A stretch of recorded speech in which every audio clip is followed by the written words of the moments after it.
Good morning, all. You guys know me. I'll film at any point of the day. I'm in my pajamas. I got a blankie. I'm all comfy. Figured I would do a reaction video to a video by Watch Mojo. This one caught my eye because I think this happens with actors and the roles that they do. Even you'll have like a role that made you famous and they don't necessarily like it. And the what's it called? Why can't I think of what it's called? Oh my gosh, my brain. Why can't I think of it? I was gonna say the clickbait. No. The title, this list is for the top 10 actors who hated their most famous roles, and I'll think of it eventually. The little picture is Robert Pattinson, of course, as Edward. In case you didn't know, which I think a lot of people do know, he doesn't like that part. And he's a fine actor. I've seen him in other things. I love him in Harry Potter. Oh my gosh, he's like my favorite. That's probably one of the reasons why I love Goblet of Fire so much, which is the first movie he shows up in. Which is the movie he shows up in the Harry Potter series. And the film version, it has Robert Pattinson playing Cedric Diggory, and I love Cedric Diggory. I love Robert Pattinson in that movie. I saw him in another movie called Remember Me.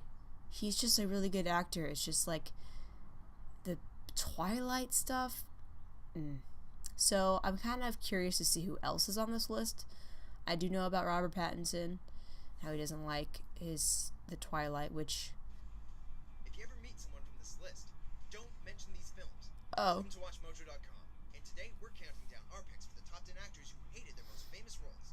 Looking for more Watch Mojo videos with a British twist? And you guys, I'll leave the link for this video. It's by Watch Mojo. I'm giving credit where credit is due. Watch Mojo UK. We'll be looking at actors who, for one reason or another, wound up detesting the role that made them famous.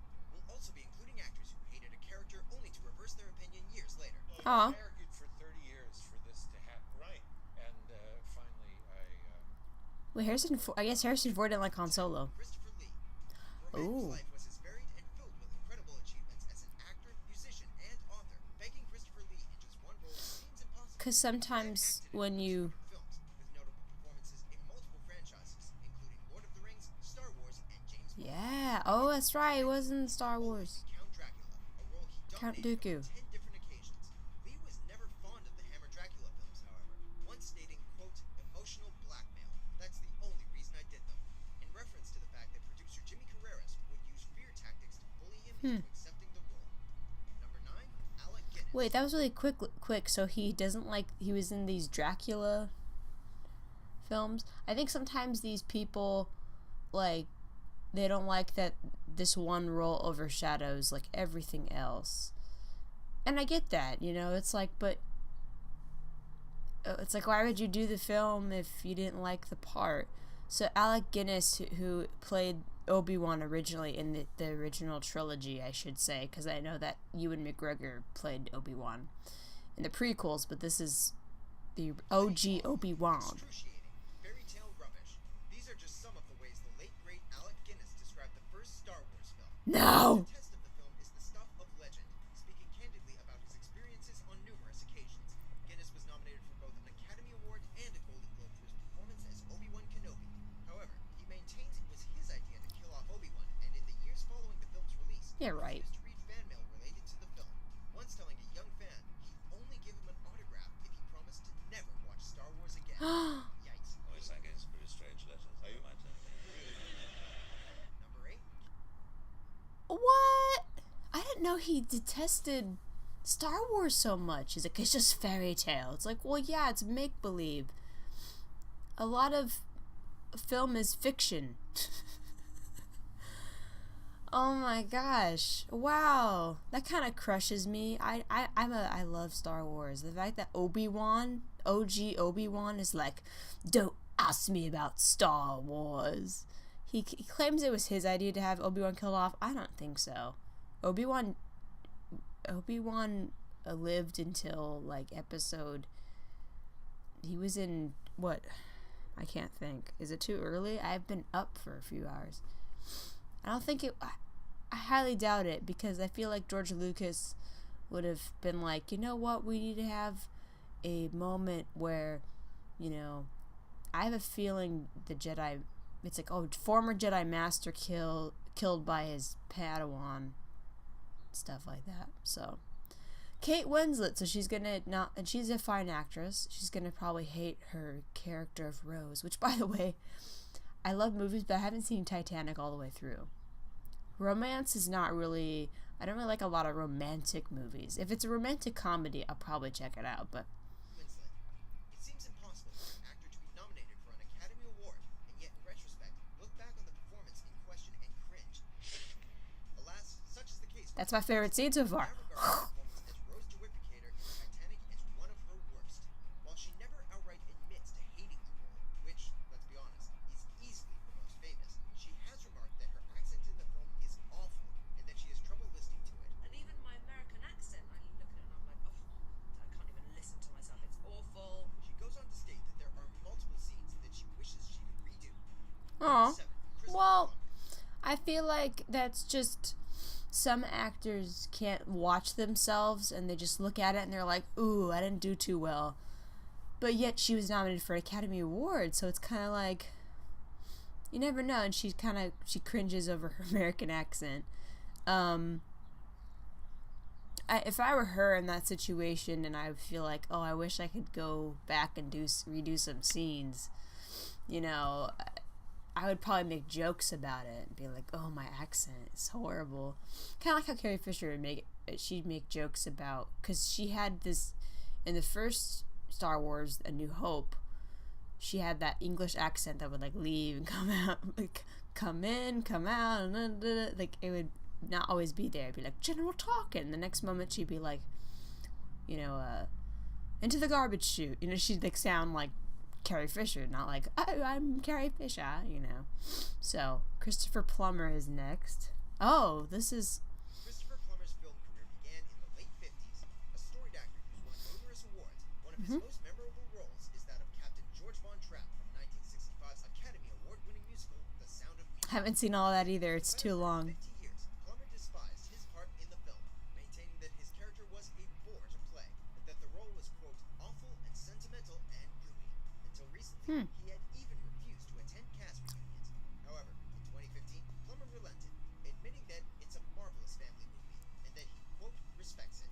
We suppose it's never too late to change. We need a family movie in these rough times. Number 6, Katherine Heigl's next. Katherine Heigl, she's kind of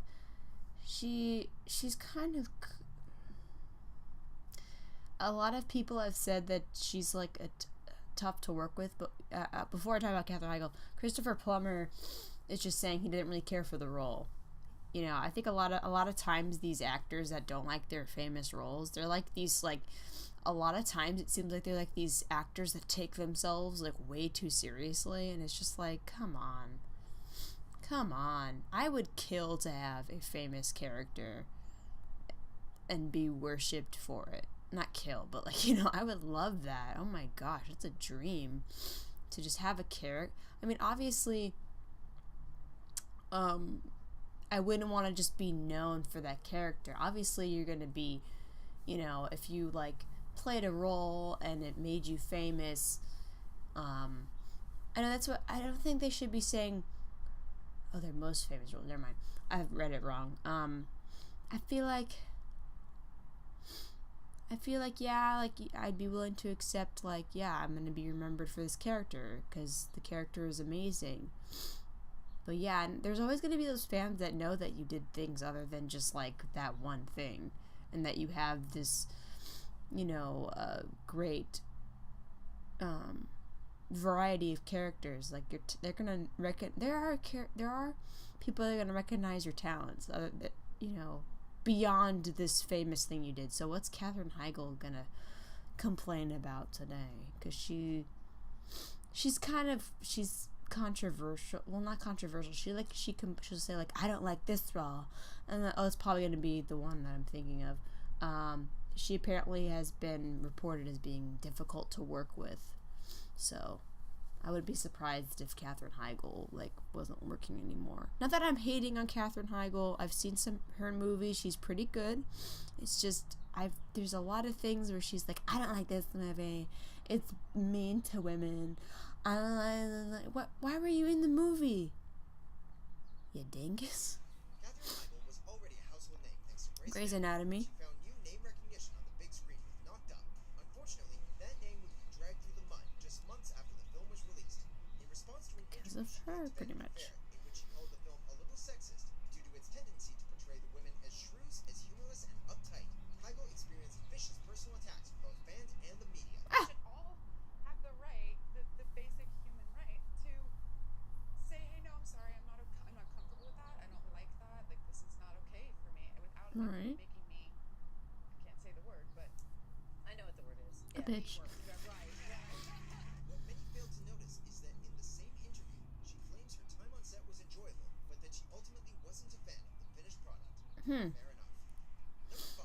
Yeah, that was kind of a weird thing, because it was just like, I think even the writers and everybody else involved in the movie said something like, it was making the men look stupid. It wasn't making okay, this is so dark. I'm sorry. I feel like I'm in the shadows, but it's I think there's been other stuff where they've said I feel like she needs to know when to say something and when to just because it's kind of also awkward when you're the only one that's complaining about it. So, I mean, everyone has the right to say their opinion, but to go to the length of saying it's sexist and portraying the way they portray, honey, you have your household name. You didn't have to do that part. I mean, unless you really, I don't understand these people that they'll do a role and it's they probably could have just refused the role in the beginning, and then after they film this movie and there's a finished product, yeah, you can say I think it could have came out better. There's ways of wording your critiques about movies and projects you're involved in, and I feel I don't understand. I mean, maybe someone can explain it to me, I don't know, but it's I don't understand these actors that'll do a role and then they complain about the way the characters were written. It's honey, you didn't have to be involved. If you didn't like the way the character was written, why were you in it? Did you need money? I mean, sometimes it's yes, I understand you need money, but it's if she's a household name, does she really need to be in that movie? I don't know. I mean, it's just it's so confusing. It's I don't know what happened. Maybe, I mean, she could probably explain it. I don't know. Maybe someone else can explain it, but yeah, that's one thing I don't understand is why people will be in a movie and then sometimes it's years later will say I thought it didn't write that character in a respectful way, or it's what? Shia LaBeouf. Oh. While the Transformers franchise has had its ups and downs, it's clear that the second installment isn't one that lead actor Shia LaBeouf looks back on fondly. In fact, he's openly stated that he despises the film, once quipping, "There are a lot of people that like the second one, but I hated it. I just didn't enjoy it." It doesn't get much blunter than that. LaBeouf cited the 2007-2008 Writers Guild of America strike as one of the reasons for why the film was a personal disappointment, claiming everything was sort of made on the fly. Sounds stressful. That's not good. Michael, I love the cast. I love Sam. I like doing it, but I don't have anything new to contribute, and I don't think there's anywhere to take Sam. Number 4, Marlon Brando. Marlon Brando. Yeah, that happens. Yeah, I don't like. It's so depressing to hear these stories where they have, what's it called? They have a script and you sign on to do a movie. This happened. I was hearing a lot of times where with Linda Blair this happened, where she signs on to a movie and then the script is changed mid-production or something like that. it's like drastically changed, and it's like the product, the film, the story is not like what it was before. And like that happened with Exorcist 2, and it happened with like other movies she signed on where it's like, oh yeah, this looks really cool, and then I kind of just wonder, it's like, what was it like before? It's like, why can't we just stick to the script? You know, I understand some changes are necessary, but like, do we need like change it drastically? I mean, come on. Marlon Brando, he probably doesn't like Streetcar. Stella! Marlon Brando was one of Hollywood's earliest male sex symbols. Much of this was due to his portrayal of the working-class hothead and domestic abuser Stanley Kowalski in both the onstage and film versions of A Streetcar Named Desire. Ironically, it was the character's sexy outlaw personality that formed the basis of Brando's hatred towards him. In real life, Brando hated the fact that women found him sexy, going so far as to quip, "I detest the character." Jeez, tell us how you really feel. Number 3, George Reeves. He doesn't like it because women find him sexy? What? Oh my goodness. Okay.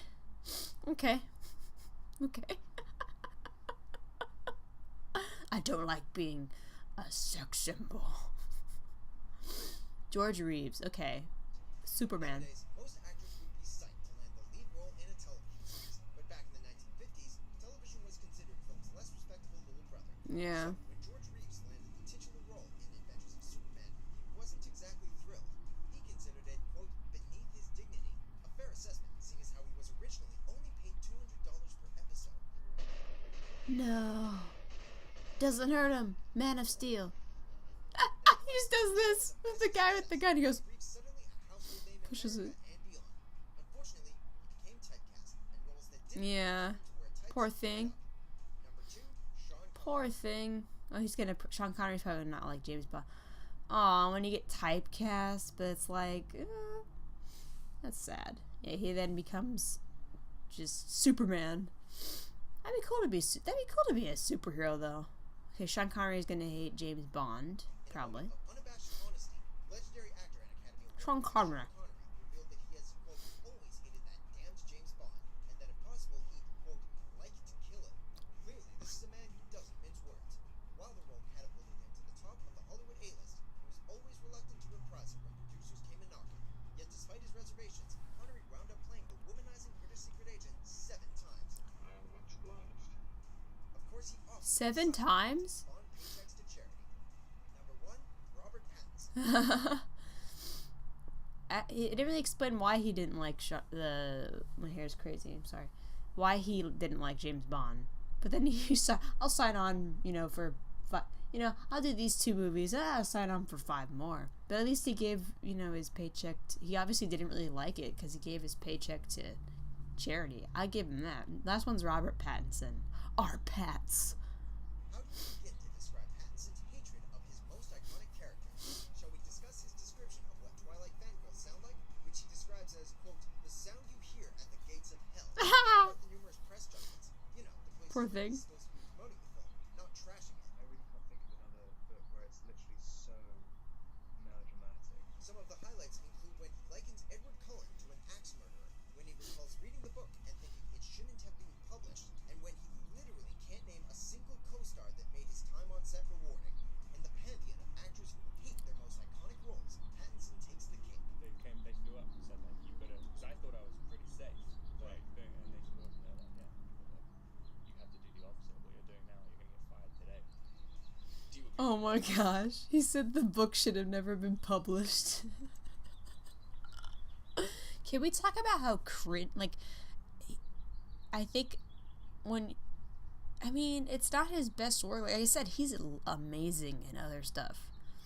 But I guess when it's like you sign that contract, oh my gosh, and you're just like, you're stuck in that franchise until it's like every single book is covered in that dang trilogy, right? Is there 3 or 4 books? I don't know. I think there's 4. No, I'm just kidding. I don't care anymore. I remember I was at this is like a Twilight, the only Twilight movie I've seen all the way through, and it wasn't my choice, was New Moon. And a lot of people actually, even like the fans, say that that was the weakest movie. I've heard that the last movie was like the best because I guess it was more intense and it was like fighting and vampires versus I don't know. Anyways, I had a friend in middle school. That's when all these books came out and all the movies. Oh my gosh, Twilight. I don't care for Twilight, as you can see. If you like Twilight, that's cool. Like, I just, it's not my thing. I agree with Robert Pattinson. It's kind of like, I think it's horrible to vampires to make them sparkle. It's like, is this supposed to be like Bowie if he was a vampire? I don't know. That's actually an insult to Bowie. Sorry. It's like, so they came out, like, the movies. New Moon was the most recent, and I had a couple friends that loved Twilight, read the books. We were invited to her house for a party, me along with some other people. We had to watch New Moon. It's like, it was so cringy. Like, even before I was really into critiquing movies and, like, looking like, it's really bad to a non, like, film major and a person who, doesn't know about, like, certain, camera techniques and editing and all that jazz. When someone who doesn't know about that and they see it and they're like, what is this?